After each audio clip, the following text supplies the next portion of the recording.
So far we've just been applying these effects and these multiple keys to just one frame because we've only got one frame in our film. It may be that you've got lots of frames and you want to apply multiple keys or any of these effects to all of the frames or a selection of the frames at one time. So let's have a look at how to do that. I'm just going to click this button to clear the chroma keys from the current image, so that removes any of these keys, so we can start again as if we'd got a longer film. So I'm going to capture some more frames. And now I want to apply multiple keys to all of these frames. So to do that, I'm going to click and drag to select multiple frames and then turn on this multi-edit mode.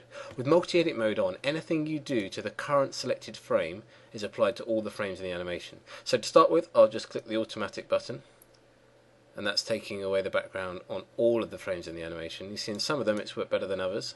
So let's have a look at this one. There must have been a slight lighting change on this particular frame, which is why it hasn't worked quite so well. But now we can go on to the cog, and again we can click and drag here to fine tune it and adjust it and get it right. And again, because we've got multi-edit mode on, it's done that to all the frames in our animation. So now we can look at adding another key. So in the same way as before, we click on the add new chroma key button.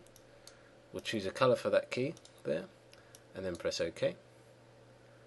And it's applying that to all the frames in the animation. And again, like before, it's taken away too much, so we can click and drag to fine tune that key, and that fine tuning is applied to all the frames.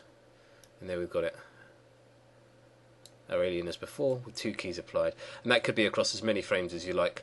It just takes slightly longer to apply it to every frame the more frames that you've got.